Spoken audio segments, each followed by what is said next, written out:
Good evening बच्चों। पिछले lecture में मैंने आपको बताया था नैनो पार्टिकल की स्टार्टिंग जो बेसिक थी, कुछ प्रॉपर्टी वगैरह।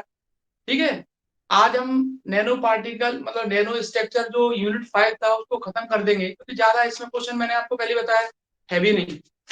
और क्वेश्चन के अलावा इसमें कोई ऐसा लेंथी क्वेश्चन भी नहीं है, ना ही बहुत ज्यादा समझने वाला है। सारे क्वेश्चन याद करने वाले हैं, तो फटाफट फटाफट याद कर लेना इनको। और सबसे बढ़िया यूनिट है। इसमें जो क्वेश्चन आज मैं बताने वाला हूँ वो भी ज्यादा दिमाग नहीं लगाना है आपको, उसमें सबको याद ही रखना है। एक आध क्वेश्चन ऐसा है थोड़ा बहुत समझने लायक, वो हम बता देते हैं। बाकी की मैं करा देता हूँ, आज कंप्लीट करा दूंगा आपको ये।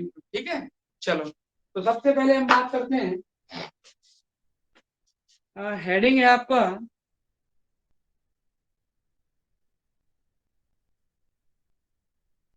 क्वेश्चन आएगा आपका नैनो कणों को संश्लेषित करने की विधियां। ये पहले डायग्राम दिखा देता हूँ आपको। नैनो पार्टिकल के लिए मेथड आता है, एक मेथड नैनो पार्टिकल को प्रोड्यूस करने की मेथड, या नैनो पार्टिकल से रिलेटेड मेथड लिखने को आते हैं। दो मेथड होते हैं। पहली मेथड का नाम होता है, दो विधियां लिखने को आती हैं और शॉर्ट नोट में लिखने आपको आती हैं। एक आती है नीचे से ऊपर की विधि, और एक है ऊपर से नीचे की विधि। बॉटम अप अप्रोच और top down approach. Bottom up approach और टॉप डाउन अप्रोच।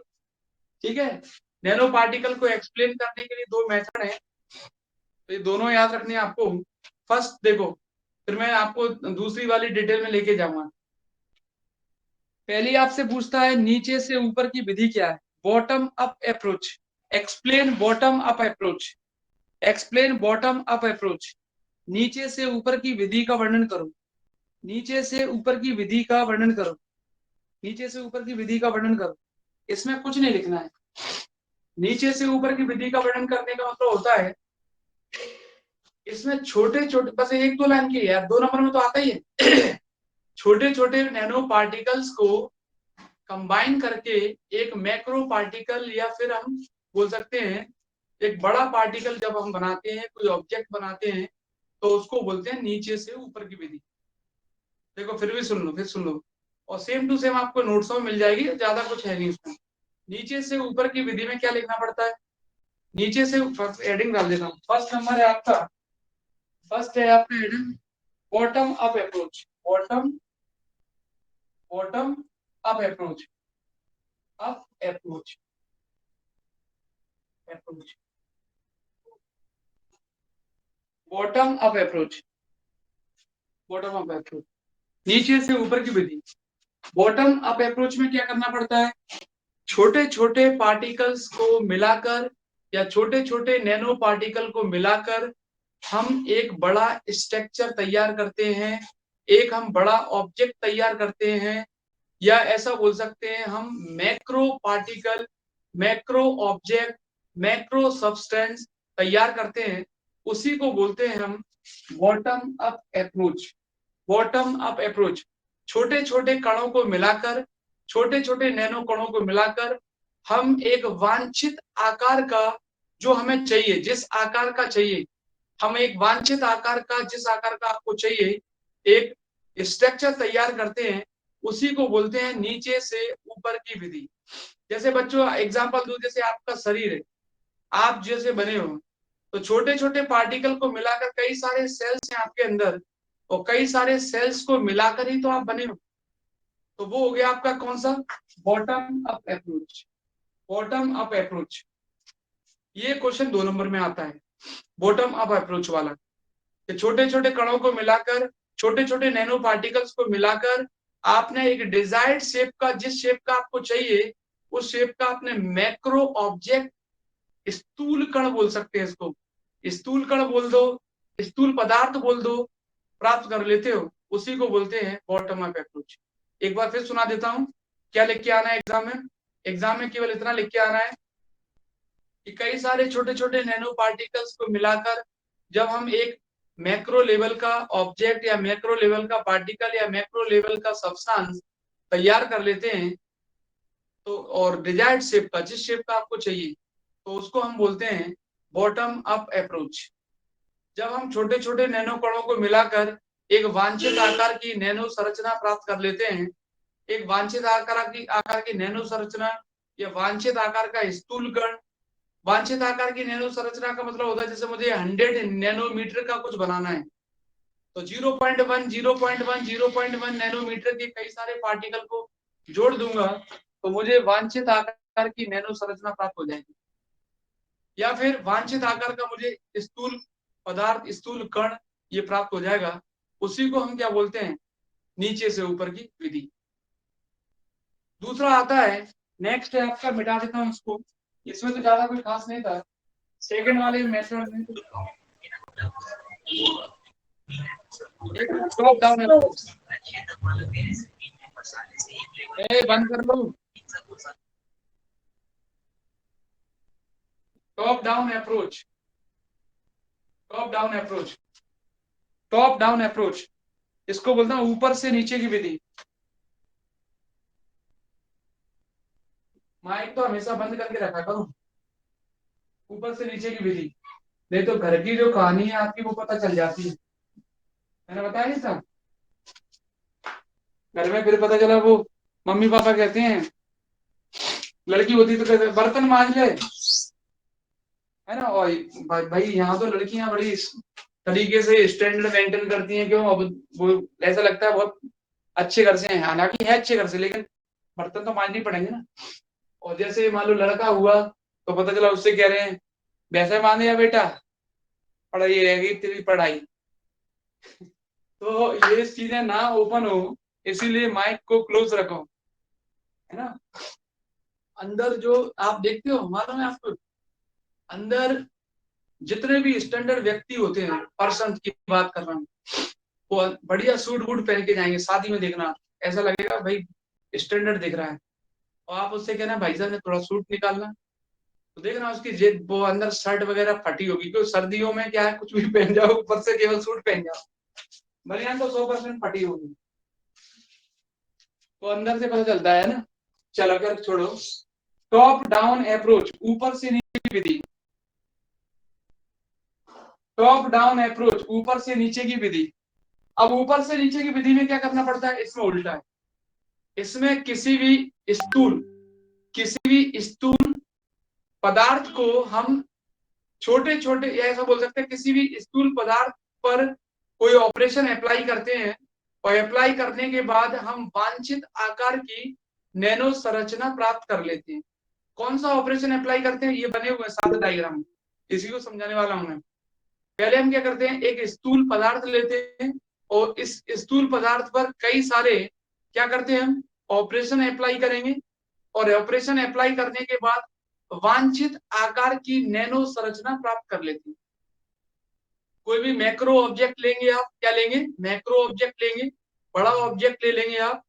बड़ा ऑब्जेक्ट मतलब 100 नैनोमीटर और उससे बड़ा, 100 नैनोमीटर या उससे बड़ा, इतना बड़ा लेना है आपको। और उस पर कई सारे ऑपरेशन अप्लाई करके आपको क्या करना है, एक डिजायर्ड शेप का नैनो स्ट्रक्चर तैयार करना है। उसी को बोलते हैं बच्चों, उसी को बोलते हैं टॉप डाउन अप्रोच, ऊपर से नीचे की विधि। क्या बोलते हैं, टॉप डाउन अप्रोच, ऊपर से नीचे की विधि। समझ में आया। एक मैक्रो लेवल का ऑब्जेक्ट लेना है, सब्सटेंस लेना है, वस्तु बोल दो, पदार्थ बोल दो, जो भी लेना है आपको, उस पर बहुत सारे ऑपरेशन अप्लाई करना है, और अप्लाई करने के बाद जिस शेप का आपको नैनो स्ट्रक्चर चाहिए उस शेप का आपको प्राप्त हो जाएगा, जैसा आप ऑपरेशन अप्लाई करेंगे। ठीक है ना। जैसे मान लो कोई भी कुम्हार, जैसे देखा होगा आपने गांव वगैरह में, और सिटियों में भी देखा होगा, उसने क्या है, इतनी मिट्टी ली और डाल दी। अब इतनी मिट्टी ली है, लेकिन उसको जो भी बनाना है, मान लो उसको कुल्हड़ बनाना है, तो फिर वो उस हिसाब से उस पर ऑपरेशन अप्लाई करेगा। मान लो उसको मटका बनाना है तो उस हिसाब से ऑपरेशन अप्लाई करेगा। तो ऑपरेशन अप्लाई करने के बाद उसको जिस साइज का चाहिए वो साइज मिल जाएगा। ऐसे ही ऑपरेशन अप्लाई करते हैं बच्चों ऑपरेशन के लिए। अब इसमें क्या होता है, टॉप डाउन अप्रोच मेथड जब आता है, ऊपर से नीचे की विधि, तो उसके लिए एक मेथड यूज करते हैं, नैनोलिथोग्राफी। एग्जाम में भी आता है, नैनोलिथोग्राफी को एक्सप्लेन करो। तो नैनोलिथोग्राफी जब भी आता है तो स्टार्टिंग की थ्योरी में इतना लिखना है, फिर ये 7 डायग्राम बने हुए, और इन 7 डायग्राम के लिए आपको एक एक दो दो लाइन में जब नोट्स भेजूंगा तब देख लेना, उसमें लिखा होगा क्या होता है मैं आपको बता देता हूँ। नैनोलिथोग्राफी में क्या होता है वो सुनो। बच्चों यहाँ से स्टार्ट करते हैं, ये देखो जरा ध्यान से, यहाँ से स्टार्ट किया। पहला वाला जो लिखा हुआ है उसमें क्या लिखा हुआ है आपको दिख रहा होगा, नहीं दिखा है तो मैं बता देता हूँ। ये जो लिखा हुआ है, ये पहला वाला जो है वो एक सैंपल सरफेस है।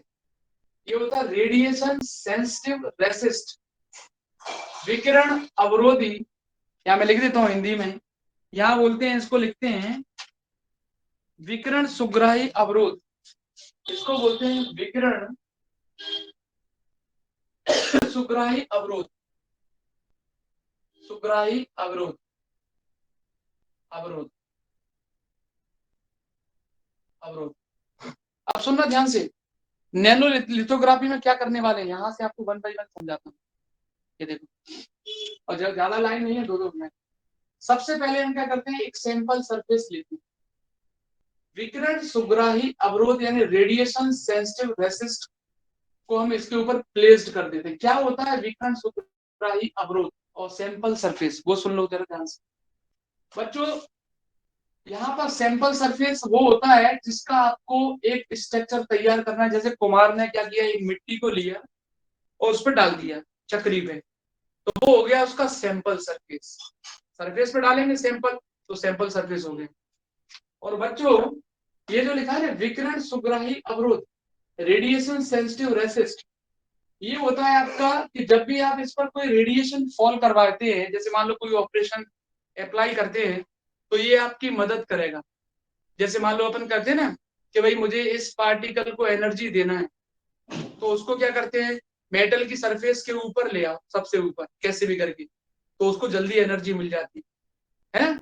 तो जैसे मान लो अब कुमार की एग्जांपल मैंने दे दिया, तो उसका सिंपल से एग्जांपल है, मिट्टी डालेंगे सैंपल सरफेस हो गया, हाथ से आप क्या करोगे, एक स्ट्रक्चर तैयार करोगे, तो ये विकिरण सुग्राही अवरोध होगी, हाथ उसके काम। तो यहाँ पर है विकिरण सुग्राही अवरोध, रेडिएशन सेंसिटिव रेसिस्ट, ये आपकी हेल्प करेंगे किसमें, जब कोई आप रेडिएशन इस पे फॉल करवाते हो, किसके लिए, आपको कोई स्ट्रक्चर तैयार करना है उसके लिए, आपको कोई नैनो स्ट्रक्चर तैयार करना है उसके लिए। ये पहला डायग्राम हो गया। दूसरा वाला आ जाओ इधर, ये सेकंड वाला बी वाला। बी वाले में क्या होता है, जहां पर रेडिएशन सेंसिटिव रेसिस्ट होता है, या ऐसा मैं बोलूं सिंपल सा लैंग्वेज ये बोलूं कि जहां पर आपको नैनो स्ट्रक्चर बनाना है, भाई इतना बड़ा सैंपल सरफेस है, अब नैनो आप बनाओगे तो छोटा सा ही बनाओगे। तो मान लो आपको लग रहा है नहीं मुझे तो यहाँ पर नैनो स्ट्रक्चर बनाना है, कहाँ पर, यहाँ पर, मान लो यहाँ पर बनाना है, यहाँ पर। तो बच्चों यहाँ पर ही आप रेडिएशन को, इलेक्ट्रॉन बीम को, जिससे आप जो एनर्जी देना चाहते हो, जो भी पार्टिकल, वहां इसको इंसिडेंट करवाओगे। जहां पर आपको नैनो संरचना बनानी है, नैनो पार्टिकल बनाना है, वहीं पर आप इन इलेक्ट्रॉन बीम को क्या करोगे, फॉल करवाओगे। क्या करवाओगे, फॉल करवाओगे। इसके लिए आपको आसपास परिरक्षक यानी शील्ड लगानी पड़ेगी दोनों साइड। शील्ड क्यों लगानी पड़ेगी, जैसे स्लिट नहीं लगाते, स्लिट, तो इस स्लिट से आपको क्या करना है, इलेक्ट्रॉन बीम को वहीं स्ट्राइक करवाना है, स्लिट में से निकलेगा सीधा वहीं जाएगा। ऐसे यहाँ शील्ड लगा के रखते हैं, परिरक्षक बोलते हैं। ये क्या करेंगे, इलेक्ट्रॉन बीम को जहां पर इंसिडेंट होना है वहां आने में मदद करेंगे, इधर उधर नहीं जाएंगे। एक तरीके से दो गेट लगा दिए, कहीं की लाइट यहीं से निकलेगी, तो जहां पर आपको नैनो स्ट्रक्चर तैयार करना है, जहां पर नैनो संरचना बनानी है, वहीं पर आपके इलेक्ट्रॉन बीम जो होंगे वो इंसिडेंट होंगे वहीं पर। फिर उसके बाद आता है थर्ड वाला डायग्राम। थर्ड वाले डायग्राम में क्या होता है वो देख लो। थर्ड वाले डायग्राम में हम क्या करते हैं, डेवलपर का यूज करते हैं। डेवलपर, इसका डेवलपर यार यार डेवलप, हिंदी में भी वो बोलते हैं, इंग्लिश में भी वो बोलते हैं। थर्ड वाले डायग्राम में हम क्या करते हैं, डेवलपर का यूज करते हैं। डेवलपर क्या करता है, जैसे रबर काम करती है ना, रबर आपकी मिटाने का काम, जैसे रबर होती है ना मिटाने का काम करती है, वैसे ही आपका डेवलपर काम करता है। इससे हम क्या करते हैं, जहां पर हमें, जैसे हमने रेडिएशन को फॉल करवाया, वो इलेक्ट्रॉन बीम को फॉल करवाया, तो वो कि ये क्या करता है, उस जगह को छोड़ देता है, उस जगह को छोड़ देता है, बाकी के सब साफ कर देगा इधर उधर। डेवलपर का काम रहता है उस जगह को छोड़ देगा जहां पर हमें नैनो संरचना बनानी है, बाकी के सबको साफ कर देगा, इधर उधर की, इधर उधर के जो भी रेडिएशन वगैरह है, जो भी आए हुए हैं, वो हटके हटा देगा, केवल यहाँ पर। नेक्स्ट आता है बच्चों ईचिंग मास्क, जिसको निच्छारण मास्क बोलते हैं। हिंदी में क्या बोलते हैं? निच्छारण मास्क। इसको बोलते हैं निच्छारण मास्क। ईचिंग मास्क का यूज क्या है? निच्छारण मास्क का, उसको हम क्या करते हैं, जैसे हम क्या करते हैं, जैसे मान लो हमें यहाँ पर नैनो स्ट्रक्चर बनाना है, तो यहाँ ईचिंग मास्क लगा देते हैं, निच्छारण मास्क। निच्छारण मास्क क्या होता है, जैसे अपन बोलते हैं ना कि मान लो सपोज करो आपको जैसे घर में महिलाएं गुजिया बनाती है, मान लो सपोज करो, सोच रहे हो, सब एग्जांपल दे रहे हैं, तो क्या करते हैं, वो ले आते हैं ना, बाजार से ले आते हैं, उसको दबा दिया, उसमें रखा, वैसा ही सेब बन गया, है ना। या कोई ऐसा कवर ले लेते, जैसे मुझे, जैसे आपने देखा होगा कि आजकल वो जो टैटू वैटू बनाने वाले चल गए हैं, तो जैसा शेप चाहिए वैसा लगाते जाते हैं। तो यहाँ पर भी ईचिंग मास्क जो होता है, निच्छारण मास्क, उसको हम उसी जगह लगाते हैं जहां पर हमें नैनो स्ट्रक्चर बनाना है, और जिस साइज का, जिस शेप का बनाना है, उसके लिए ईचिंग मास्क लगाया जाता है।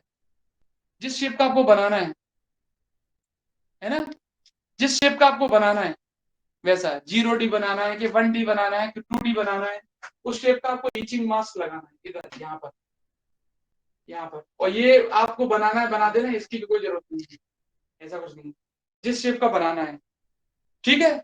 ईचिंग मास्क लगाने के बाद फिर आप डेवलपर का यूज करना, और जो अगल बगल में फालतू की चीज है, जैसे मान लो सपोज करो आपको लग रहा है कि भाई फालतू की चीज हमें हटाना है, तो उसको साफ कर देते हैं डेवलपर का यूज करके, और जो स्ट्रक्चर आपको तैयार करना है, वो केवल यहाँ रह जाएगा, जैसा 0D बनाना है कि 2D बनाना है, 3D बनाना है। और जब आपका शेप तैयार हो जाएगा, जैसे मान लो 0D बन गया, तो ईचिंग मास्क को हटा देते हैं, फिर 0D स्ट्रक्चर बन जाता है आपको, ये रहता है। तो इसमें क्या करते हैं, सबसे पहले एक सैंपल सरफेस लेते हैं, ध्यान से सुनना, सबसे पहले एक सैंपल सरफेस लिया था, उसके ऊपर रेडिएशन सेंसिटिव, ये लगा हुआ है, रेडिएशन सेंसिटिव रेसिस्ट यानी विकिरण सुग्राही अवरोध लगाए देते हैं। या मान लो कोई रेडिएशन सेंसिटिव उसको याद नहीं रखें तो कोई दिक्कत नहीं है, सैंपल सरफेस लिख दे बस। सैंपल सरफेस का मतलब होता है जहां पर आपको नैनो स्ट्रक्चर बनानी है, कोई सैंपल तो लेना ही पड़ेगा। फिर आप क्या करोगे, जहां पर नैनो स्ट्रक्चर बनाना है, नैनो संरचना बनानी है, वहां पर हम क्या करेंगे, इलेक्ट्रॉन बीम को फॉल करवाएंगे, एनर्जी ट्रांसफर करवाएंगे, जो भी बोल सकते हैं, और आसपास लगा देंगे शील्ड, परिरक्षण। उससे क्या होगा कि भाई उसी जगह आपके सारे के सारे इलेक्ट्रॉन बीम जाएंगे। थर्ड वाले में डेवलपर का उपयोग करना, डेवलपर से की मदद से क्या होता है, फालतू की चीजें हट जाती है, और केवल क्या रह जाता है आपका, जहां पर नैनो स्ट्रक्चर बनाना है वो साइज रह जाता है, जहां पर नैनो संरचना बनानी है वो रह जाता है। फिर उसके बाद ईचिंग मास्क लगा के रखते हैं वहां पर, निच्छारण मास्क बोलते हैं, जिस शेप का, जिस साइज का आपको बनाना है, तैयार करना है, उसके लिए ईचिंग मास्क लगा देते हैं, ठीक है, निच्छारण मास्क। फिर उसके बाद डेवलपर का यूज करके फिर आसपास की चीजों को हटाना चाहो तो हटा सकते हो, फिर ईचिंग मास्क को हटा देते हैं, और जिस शेप का आपको स्ट्रक्चर चाहिए उस शेप का स्ट्रक्चर मिल जाता है। तो ये रहता है, कम से कम 1 2 3 4 5 और 6 डायग्राम बना के आ सकते हो। इसको नहीं भी बनाओगे तो कुछ चलेगा, 0D। तो ये रहता है आपको नैनो लिथोग्राफी मेथड में।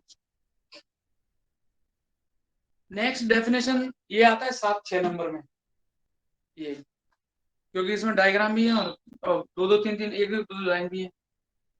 उसके बाद आता है शॉर्ट नोट लिखने को सेमीकंडक्टर नैनो पार्टिकल्स के ऊपर। सेमीकंडक्टर नैनो पार्टिकल क्या होते हैं, इसमें भी कुछ नहीं है यार, ज्यादा कोई खास नहीं है। सेमीकंडक्टर नैनो पार्टिकल, अर्धचालक नैनो कण, अर्धचालक नैनो कण। अभी देखना इसके बाद वाले क्वेश्चन एक आपको शॉर्ट ट्रिक बताऊंगा, है ना, याद रखने के लिए। इसके बाद वाले अर्धचालक नैनो कण कुछ भी नहीं है यार। आपको मालूम है सेमीकंडक्टर की जब हम बात करते हैं तो दो चीजों की बात जरूर करेंगे, एक बैलेंस बैंड और एक कंडक्शन बैंड। संयोजी बैंड बोलते हैं इसको, संयोजी बैंड, संयोजी बैंड, और इसको बोलते हैं चालन बैंड, चालन बैंड।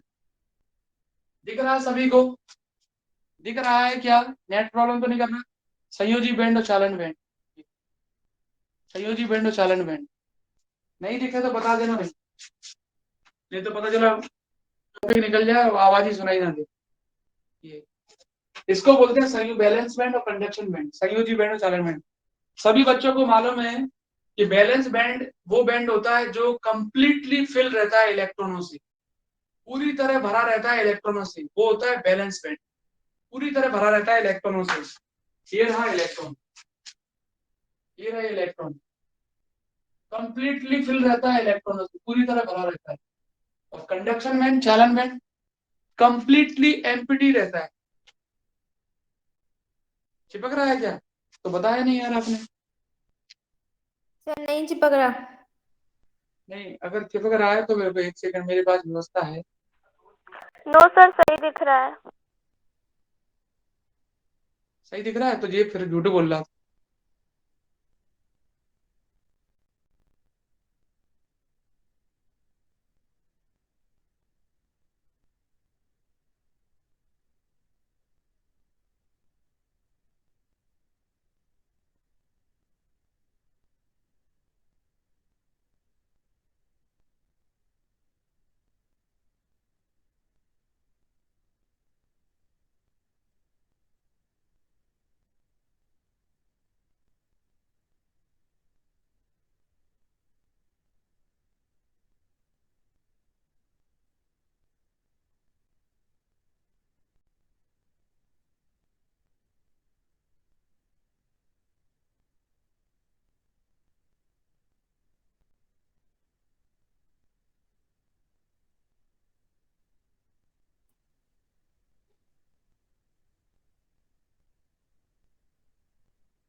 बताओ और चिपक रहा है क्या?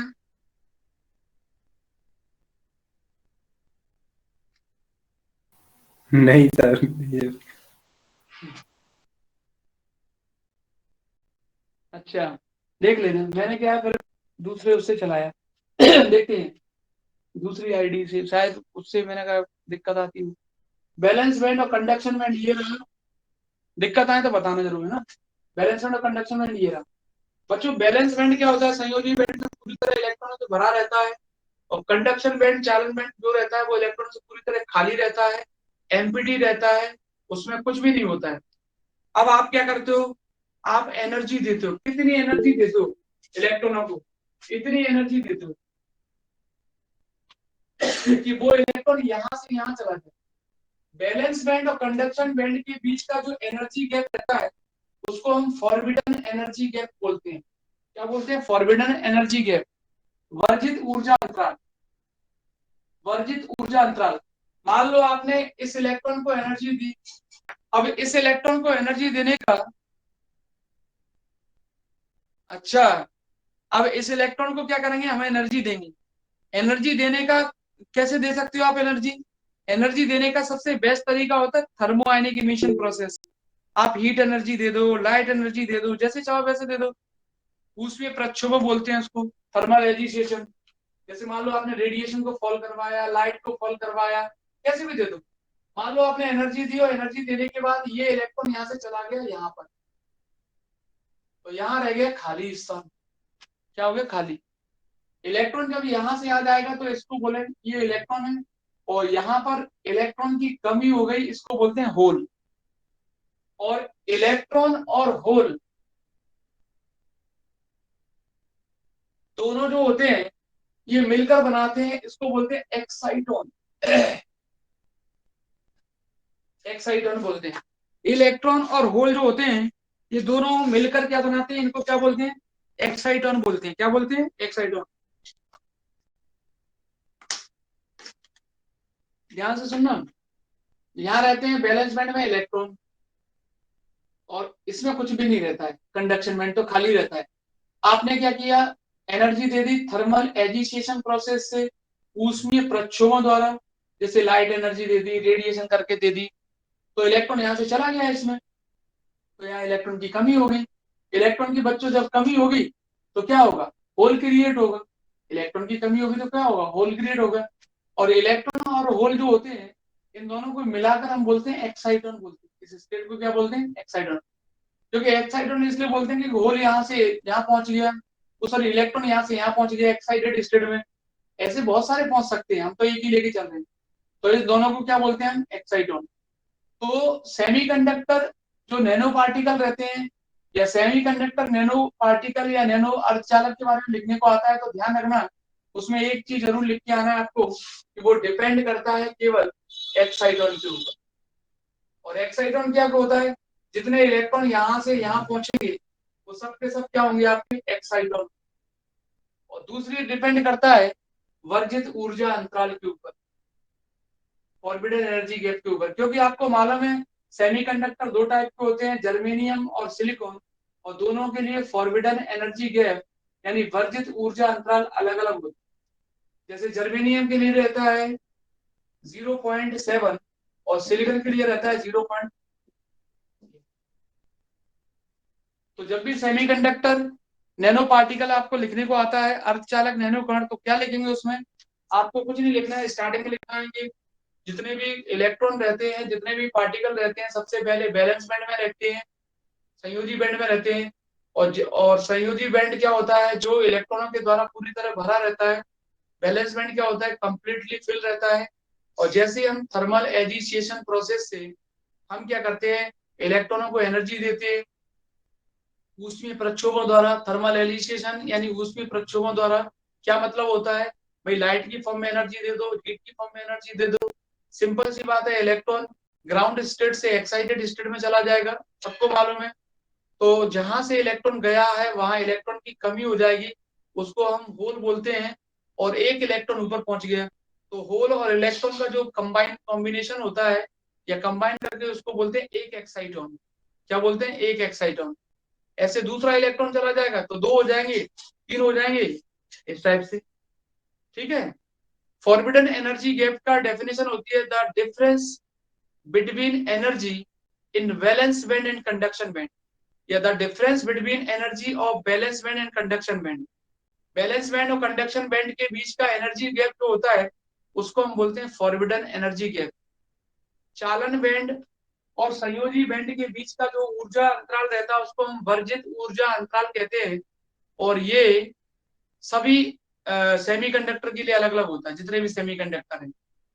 अगर मान लो आपको लगता है अरे यार मुझे तो नहीं समझ में आई बैलेंस बैंड और कंडक्शन बैंड के बीच का गैप, तो मैं एक सिंपल एग्जाम तरीका बताता हूँ। फॉरबिडन एनर्जी गैप वह गैप होता है जिसे जिसके करस्पॉन्डिंग एनर्जी प्राप्त करके इलेक्ट्रॉन बैलेंस बैंड से कंडक्शन बैंड में चला जाता है। वह एनर्जी जिसे प्राप्त करके इलेक्ट्रॉन बैलेंस बैंड से कंडक्शन बैंड में चला जाता है उसी को बोलते हैं फॉरबिडन एनर्जी गैप, वर्जित ऊर्जा अंतराल। वह ऊर्जा जिसे प्राप्त करके इलेक्ट्रॉन संयोजी बैंड से चालन बैंड में चला जाता है उसको हम वर्जित ऊर्जा अंतराल कहते हैं। ये रही दूसरी डेफिनेशन, सिंपल है। तो जो सेमी कंडक्टर नैनो पार्टिकल होते हैं वो किस पर डिपेंड करते हैं, एक तो एक्साइटोन पर डिपेंड करते हैं और दूसरा इनके बीच गैप पर डिपेंड करते हैं। ये लिख के आना है। अगला है इसमें, अगला है आपका difference between structure and properties of bulk nano. अच्छा देखो, देखो जो बल्क पार्टिकल होते हैं ना, बल्क, बल्क मतलब बड़े वाले, स्थूल इनको बोलते हैं। बल्क मतलब स्थूल, स्थूल। और एक होते हैं आपके नैनो पार्टिकल, कौन से वाले, एंड नैनो, नैनो पार्टिकल। इनके बीच में डिफरेंस लिखना है आपको प्रॉपर्टीज के बेस पे, प्रॉपर्टीज के बेस पे, प्रॉपर्टीज के बेस पे। फर्स्ट प्रॉपर्टी, अब मैं आपको सुनाता जाऊंगा और यहाँ लिखता भी जाऊंगा। पहली प्रॉपर्टी, पहली प्रॉपर्टी है आपकी साइज, आकार। सभी बच्चों को मालूम है कि नैनो का जो साइज होता है वो 0.1 से 100 होता है, और इसका बल्क वाले का साइज क्या होता है, ग्रेटर देन और इक्वल टू 100 नैनोमीटर। बोलो सिंपल है कि नहीं। नैनो का साइज रहता है 0.1 से लेकर 100 नैनोमीटर तक, और बल्क वाले का साइज रहता है 100 या उससे बड़ा, या उससे बड़ा। दूसरी प्रॉपर्टी आती है सेकंड नंबर, सेकंड है आपका संरचना, स्ट्रक्चर, संरचना, स्ट्रक्चर बोलते हैं इसको, स्ट्रक्चर। बहुत सिंपल है, बहुत सिंपल। नैनो, इसकी जो संरचना होती है, इसका जो स्ट्रक्चर होता है 3D होता है, 3D। और इसका इसका 0D, 1D, 2D। इसका 3D और इसका 0D, 1D, 2D। 0D, 1D, 2D। इसका 3D होता है। और कई बुकों में ऐसा भी लिखा रहता है कि 3D और 3D से बड़ा। तो यहाँ पर आप लिख देना 0D, 1D, 2D, 3D। कई बुकों में ऐसा भी लिखा रहता है 3D और उससे बड़ा। तो आप यहाँ लिख देना 0D, 1D, 2D और 3D। वैसे ये सही है। आप इसमें लिखना 0D, 1D, 2D और इसका लिखना 3D। सिंपल भी रहेगा और याद भी रहेगा आपको। तो स्ट्रक्चर में, संरचना में ये लिखना है। नेक्स्ट प्रॉपर्टी आपका ratio of surface area to volume. Third है ratio of surface area to volume. Hindi में बोलते हैं पृष्ठ क्षेत्रफल से आयतन की निष्पत्ति। पृष्ठ क्षेत्रफल से आयतन की निष्पत्ति सबको मालूम है यार, ये तो पहले बता चुके हैं कि यहाँ पर इंक्रीज होती है और यहाँ पर डिक्रीज होती है। इसका उल्टा मैंने बताया था ना कि नैनो पार्टिकल जो होते हैं वो सरफेस पर ज्यादा हो जाते हैं। जैसे मान लो मैं अगर आपसे बात करूं कि 10 नैनो पार्टिकल हैं और 10 आपके बल्क पार्टिकल हैं, तो सरफेस एरिया जो रहेगा ना, सरफेस एरिया उसके लिए ज्यादा बड़ा चाहिए। इसके लिए, इसके लिए, उसके लिए छोटा चाहिए। या ऐसा बोल सकता हूँ, एक मेरे पास सरफेस है, एक मेरे पास सरफेस है और मैंने यहाँ बल्क पार्टिकल को डिस्ट्रीब्यूट किया और आपके नैनो पार्टिकल को डिस्ट्रीब्यूट किया, तो कौन ज्यादा एरिया कवर कर लेगा? बल्क नैनो वाले। एरिया ज्यादा कवर करने का मतलब ये नहीं कि कौन कि एरिया किसका ज्यादा होगा, किसका।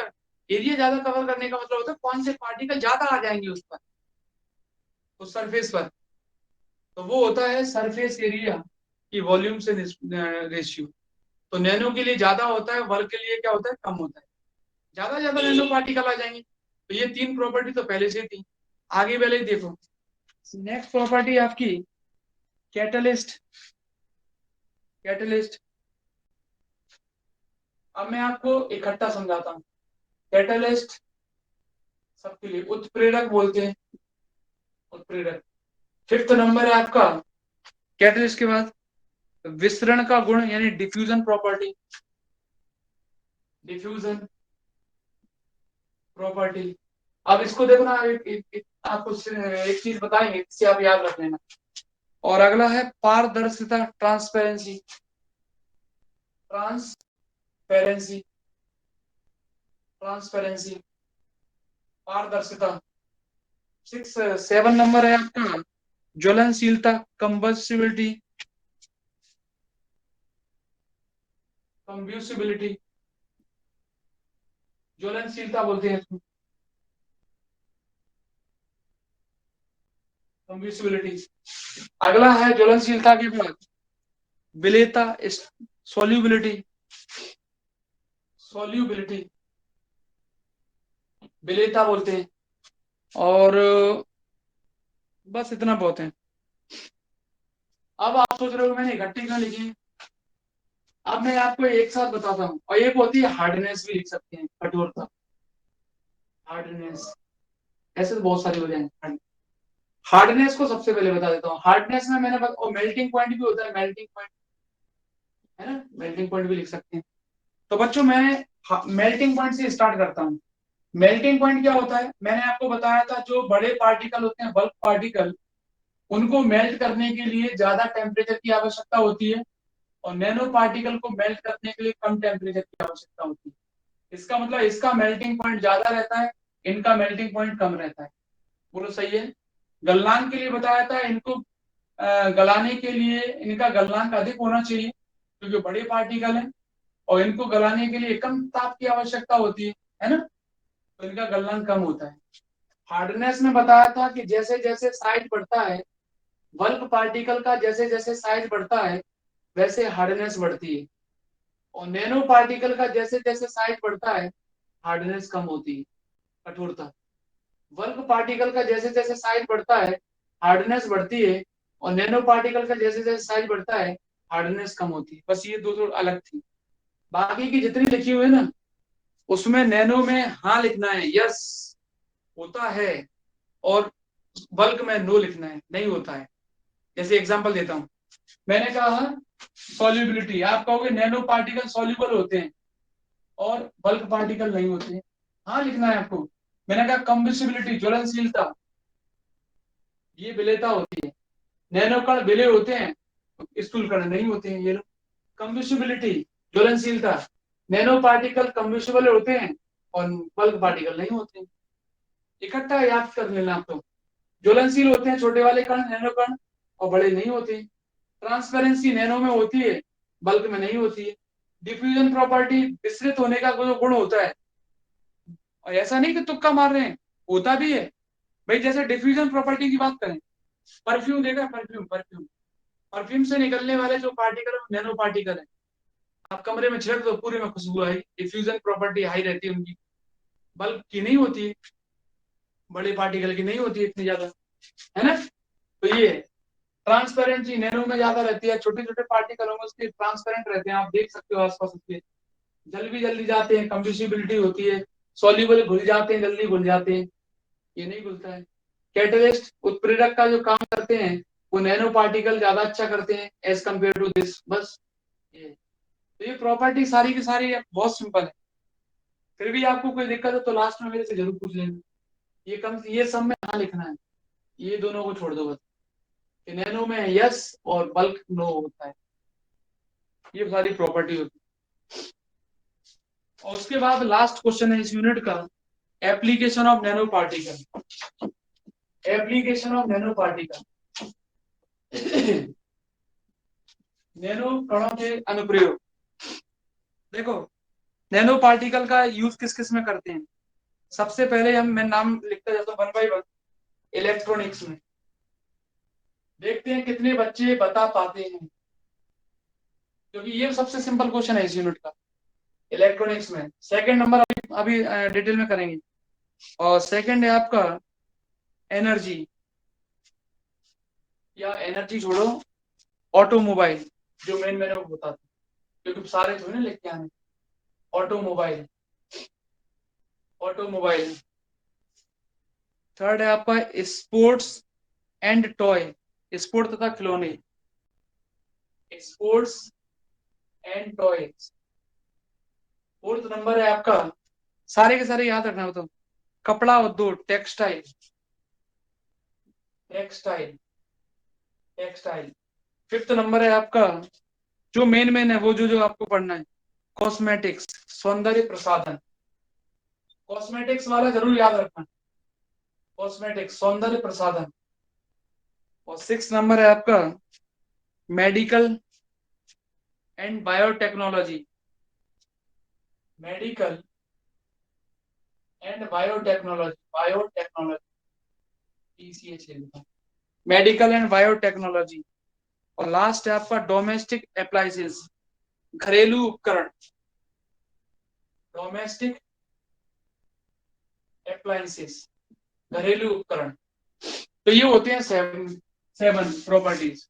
सब में तीन तीन चार चार लाइन लिख के आओगे, या दो दो तीन तीन लाइन तो कम से कम लिखे ही जाएंगे, तो दो पेज, एक डेढ़ डेढ़ दो पेज तो आराम से हो जाएगा। इलेक्ट्रॉनिक्स, कोई बता सकता है इलेक्ट्रॉनिक्स में नैनो पार्टिकल का किस तरीके से यूज हो रहा है? कौन बताएगा, जल्दी बताओ, फिर मैं सुनाता जाऊंगा। इलेक्ट्रॉनिक्स में नैनो पार्टिकल का कैसे यूज होता है, बताओ। सर जो चिप्स वगैरह बनती हैं इलेक्ट्रॉनिक्स में लगती है उनमें नैनो पार्टिकल्स का यूज होता है, सिलिकॉन चिप वगैरह जो होती हैं। हाँ बिल्कुल सही है। और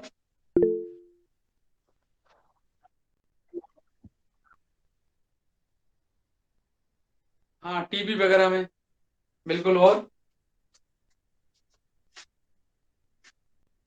घरों में जो उपयोग की जा रहे हैं आप, और लैपटॉप वगैरह यूज करते हैं इलेक्ट्रॉनिक्स में, ये आता है ना। इलेक्ट्रॉनिक्स में लैपटॉप आ जाता है, कैलकुलेटर आ जाता है, वॉच आ जाता है ना, टीवी आ जाता है। इन सभी में छोटे छोटे नैनो पार्टिकल्स का यूज किया जाता है, आपको मालूम है। नैनो पार्टिकल का यूज इलेक्ट्रॉनिक्स में सबसे ज्यादा हुआ है।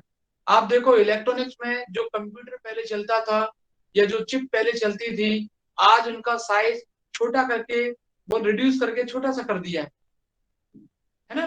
बड़े बड़े पहले जो चीजें लगती थी सब बड़ी बड़ी रहती थी, अब सारी की सारी इलेक्ट्रॉनिक्स में कन्वर्ट करके उनको रिड्यूस कर दिया छोटा। पहले मोबाइल जो चलता था वो कहाँ रहता था, वीडियोस पर डब्बा वाला चलता था। अब देखो टीवी चलती थी पहले तो, अब टीवी की जगह मोबाइल कर दिया उन्होंने। तो इलेक्ट्रॉनिक्स में सबसे ज्यादा यूज हुआ है किसका, नैनो पार्टिकल का। हर जगह जहां भी आप देखोगे, रेफ्रिजरेटर, जो भी इलेक्ट्रॉनिक्स से चीज रिलेटेड है, हर जगह नैनो पार्टिकल का यूज किया गया। अब आते हैं ऑटोमोबाइल सेक्टर में। ऐसे ही लिखना है सिंपल। ऑटोमोबाइल सेक्टर में कौन बताएगा, ऑटोमोबाइल सेक्टर में कहाँ कहाँ यूज हुआ है। सबसे पहले तो नैनो गाड़ी बना दी, देखो उनमें ऑटोमोबाइल में। ऑटोमोबाइल में जो भी चीजें लगी रहती हैं, जैसे व्हील है, पहिया नहीं बना रहता है, व्हील है, या कार में जितनी भी एसेसरीज डली रहती हैं, वो सारी की सारी नैनो पार्टिकल पे तो डिपेंड करती हैं, सारी की सारी। आजकल जो गाड़ियां ऑटोमेटिक बन रही हैं तो किस पर बेस्ड है, सब नैनो पार्टिकल्स के ऊपर बेस्ड है। तो ऑटोमोबाइल सेक्टर में तो इसका बहुत यूज होता है ना। ऑटोमोबाइल सेक्टर में जितनी वाहन गाड़ियां जो भी हैं, वो सारे के सारे किससे बनाए जाते हैं, नैनो पार्टिकल की हेल्प से। जैसे टायर वायर बना हुआ है, तो टायर ऐसे क्यों ना बन जाता है, छोटे छोटे नैनो पार्टिकल को मिलाकर ही तो बनाया गया है। ये स्पोर्ट्स एंड टॉय में कैसे करते हैं यूज, बता सकते हो, स्पोर्ट्स एंड टॉय में कैसे यूज करते हैं। अरे बॉल नहीं देखी, खेलते नहीं हो क्या, रबर वाली बॉल है, जैसे मान लो समझ, उसकी जो कोर रहती है, रबर वाली जो बॉल है, उसमें भी तो नैनो पार्टिकल का यूज किया गया है। तभी तो छोटे छोटे पार्टिकल का यूज करके ही तो बॉल बनाई है। और अदरवाइज अगर मान लो सपोज करो कहीं से होल रह गया, तो इंटरनल प्रेशर और एक्सटर्नल प्रेशर दोनों बराबर नहीं रहेंगी, तो या तो बॉल पिचक जाएगी या खराब हो जाएगी, ऐसा बोल सकते हैं। तो छोटे छोटे नैनो पार्टिकल का यूज तो किया गया है। उसमें ना तो एयर एंटर कर सकती है और ना बाहर जा सकती है, क्योंकि नैनो पार्टिकल का जो साइज रहता है वो 10⁻⁻⁹ आपके बाल से भी पतला रहता है। तो जो जितनी उसकी जो पोर रहती है, बॉल की जो पोर रहती है, वो आउटर से जो भाग बोल सकते हैं उसका, वो सब नैनो पार्टिकल का तो बना ही रहता है। तो वहां भी आप यूज करते हो, है ना, स्पोर्ट्स वगैरह में। फिर उसके बाद क्या होता है, अगला वाला टेक्सटाइल, कपड़ा उद्योग में। टेक्सटाइल में भी इसका यूज होता है, जैसे आप शर्ट वगैरह पहने रहते हो, है ना, सूती शर्ट बन जाती है, जिसमें प्रेस व्रेस की आवश्यकता भी नहीं पड़ती है। तो वो किसका यूज करके किया है, नैनो पार्टिकल का। जैसे छोटे छोटे धागे जो हैं, उनको मिलाकर आप उनकी एक शर्ट बना दी, तो उसमें यूज किसका किया है, नैनो पार्टिकल का। अब आप सोच रहे हो धागे तो बड़े होते हैं, भाई धागे भी तो किसी से मिलकर बने होंगे, तो वो भी नैनो पार्टिकल। सूती सूती कपड़ा बन जाता है ना, नैनो पार्टिकल की वजह से, इसके प्रेस व्रेस की आवश्यकता नहीं पड़ती। तो नैनो पार्टिकल का यूज टेक्सटाइल में करती है। कॉस्मेटिक्स का लड़कियां बताएंगी, सौंदर्य प्रसाधन बोलते हैं इसको। बताओ कौन बताएगा। सर जो क्रीम्स रहती है ना, उसमें मतलब सल्फेट्स और ये सब रहते हैं, सिलिकॉन वगैरह रहता है, उसमें होता है इनका यूज। सल्फेट्स का तो बहुत ज्यादा होता है। किसमें। सर जो फेस क्रीम रहती है उनमें। हाँ बिल्कुल। और वो आपको फेस क्रीम जब लगा लेते हैं ना, चाहे लड़का हो चाहे लड़कियां, तो वो आपको बना बचाती हैं किससे, जो हार्मफुल रेज रहती है उनसे। उसमें सर जिंक जैसे कि सल्फाइड। सनस्क्रीम होती है सर, जैसे कि सनस्क्रीम होती है सर, उसमें भी रहता है। उसके आप लास्ट में हाँ इंग्रेडिएंट्स पढ़ोगे ना, तो उसमें रहता है सल्फेट, बहुत ज्यादा यूज होता है। बिल्कुल बिल्कुल। तो उसमें जिंक सल्फाइड का ज्यादा यूज करते हैं। और जितनी भी कॉस्मेटिक्स आप यूज करते हो, जो भी फेयर एंड लवली लगाते हो या जो भी लगाते हो, है ना, तो उसमें क्या करते हो, हाँ जेल वगैरह जो भी लगाते हो, वो आपको क्या करती है, जो हार्मफुल रेज रहती है उसको बताते हैं, है ना। कहते नहीं है कि भाई, जैसे हमारी मिसेज कहती है कि ये वाली क्रीम ले लो, ये सूर्य से निकलने वाली किरणें है ना, उनसे बचाएगी, काले नहीं पड़ोगे। तो हम तो क्या सरसों का तेल लगाते हैं, हम नहीं लगाते। तो ये कॉस्मेटिक्स में ज्यादातर यूज करते हो आप लोग, यंग हो, बुढ़ापा है, सब तो कुछ भी लगा देते हैं। अगला आता है मेडिकल बायोटेक्नोलॉजी। मेडिकल में भी आपको मालूम है, जितनी भी दवाइयां बनती हैं, है ना, सर जो मेडिकल से रिलेटेड। बनती है, तो हाँ कुछ कैप्सूल्स होती हैं सर, उनके अंदर नहीं छोटे छोटे से रहते हैं ग्रेन्यूल्स टाइप के, तो वो सब नैनो पार्टिकल्स ही होते हैं। बिल्कुल बिल्कुल बिल्कुल। आपको बहुत नॉलेज है क्रीम के बारे में। और सर क्रीम नहीं, कैप्सूल, मैं मेडिकल की बात कर रही हूँ। मैंने सोचा उसी की चल रही है अभी। तो मेडिकल साइंस में जो जैसे है ना, जैसे किसी को मान लो कहना नहीं चाहिए, सब स्वस्थ रहना चाहिए। जैसे कैंसर वगैरह हो जाता है तो कैंसर का जो ट्रीटमेंट वगैरह चलता है, जैसे मैंने बताया ना रेडियोथेरेपी वगैरह या कोई भी देनी पड़ती है दवाइयाँ, तो उसके लिए नैनो पार्टिकल का यूज करना पड़ता है, वहां भी नैनो पार्टिकल का यूज करते हैं। वो केवल शरीर के उसी भाग को नष्ट करते हैं जहां पर वो बीमारी फैली हुई है, ऐसा बोल सकते हैं, है ना। तो हर जगह वहां क्या नैनो पार्टिकल का यूज होता है। और ये मेडिकल साइंस में हो गया। डोमेस्टिक अप्लायंसेस में सबको मालूम है यार, पहले जो राजा महाराजा रहते थे, आप जाना कहीं जगह घूमने, वहां राजा महाराजा जो रहते थे वो जो बर्तन बनाते थे वो सिल्वर के बने रहते थे, आपको पता है। पहले गांव में भी रहते थे। सिल्वर जो रहता है वो एंटी बैक्टीरियल रहता है, प्रति जीवाणु बोलते हैं। वो दवाई का काम करता है, एक तो एंटी। वो आजकल देख लो, आप जितने भी लगाओगे ना, एयर प्यूरिफाइड लगाओगे, वाटर प्यूरिफाइड आपके घरों में लगे होगा, आरओ वगैरह, वहां भी आप देखना सिल्वर की कोटिंग रहती है, जो लगा रहता है ना उसके अंदर, आरओ के अंदर जो मशीन वगैरह लगी रहती है। क्यों क्यों लगी रहती है? क्योंकि वो एंटी बैक्टीरियल रहता है। तो डोमेस्टिक अप्लायंस से पहले नहीं होता, सब्जी जिसमें बन रही है भगोनी, उसकी नीचे वाला जो है सिरा है, वो उसकी सिल्वर की कोटिंग रहती थी उस पर। क्यों? क्योंकि वो एंटी बैक्टीरियल रहता था, दवाई का काम करता था। पहले डॉक्टर वगैरह तो थे नहीं ज्यादा, है ना। तो डोमेस्टिक अप्लायंसेस में भी आप उसका यूज कर सकते हैं। तो ये सारी चीजें बच्चों आपको मन से लिखने वाली हैं, इसमें कोई अलग से कुछ नहीं कर सकता। आपको नोट्सों में मिल जाएगी थोड़ी थोड़ी, और उसको आप लिख लेना। और कोई दिक्कत है तो पूछ लेना मेरे से। नेक्स्ट टर्न से अपन इलेक्ट्रॉनिक्स से स्टार्ट करेंगे, ये आपका खत्म हो गया चैप्टर। अगले टर्न से इलेक्ट्रॉनिक्स स्टार्ट करेंगे। उसमें समझाने का कुछ भी है, मतलब है, उसको समझने लायक भी है। Unit 4 sir, sorry 3। यूनिट 4, 4 का वो थर्ड। 4 की 3 सर, कौन सी स्टार्ट करोगे सर? थर्ड करेंगे, थर्ड और फोर्थ, क्योंकि थर्ड नहीं आएगी तो अब तक फोर्थ कैसे आ सकती है समझ में।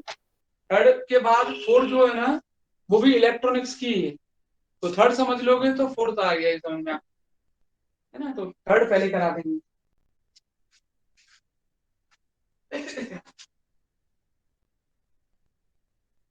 इलेक्ट्रॉनिक्स की यूनिट है न्यूक्लियर फोर्स आर सैचुरेटेड। इसका मतलब होता है कि जैसे, फिर भी बोल दिया अगर कभी कभार मैं मैसेज देख नहीं पाता हूँ, पता चला आपने। कल देखते हैं, अगर होगी तो रात ही मैं बता दूंगा, मैसेज डाल दूंगा, है जैसे अगर हुई तो मैं बता दूंगा। यार मुझे थोड़ा सा बाहर निकलने का, जल्दी निकला तो मुश्किल है confirm. Nuclear forces are saturated का मतलब होता है कि बच्चों जैसे न्यूक्लियस के अंदर मान लो कोई एटम है, कोई भी हो, मैं ये आपको भी मालूम है यार क्या क्या रहता है। न्यूक्लियन रहते हैं, है ना, बता देता हूँ। तो जो न्यूक्लियन है, जैसे मान लो ये न्यूक्लियन है आपका, इस न्यूक्लियन की बात कर रहा हूँ मैं, इसकी। तो ये केवल आप बच्चों इस पर फोर्स लगाएगा, इस पर फोर्स लगाएगा, इस पर फोर्स लगाएगा, इस पर फोर्स लगाएगा। जो इसके नेबरिंग एटम होंगे, पास पास, हो सकता है ये भी हो पास में, हो सकता है ये भी हो पास में, मान लो मैं इसको भी ले लेता हूँ, ये पास में हो गया, ये पास में हो गया, ये पास में हो गया, ये पास में, और इसके अलावा तो नहीं है ना। तो ये जो एटम है, ये जो परमाणु है, ये जो एटम है, वो केवल अपने नेबरिंग एटम पर ही फोर्स लगाए, अपने पड़ोसी परमाणुओं पर ही बल लगाए। तो जो न्यूक्लियन रहता है वो अपने केवल नेबरिंग न्यूक्लियनों पर ही फोर्स लगाएगा। तो इसको बोलते हैं न्यूक्लियर फोर्स ऑफ सैचुरेट। अब आप सोचो ये इस पर फोर्स लगाए, कभी नहीं लगाए, इस पर कौन लगाएगा, ये वाला लगाएगा, ये वाला लगाएगा, ये मतलब होता है।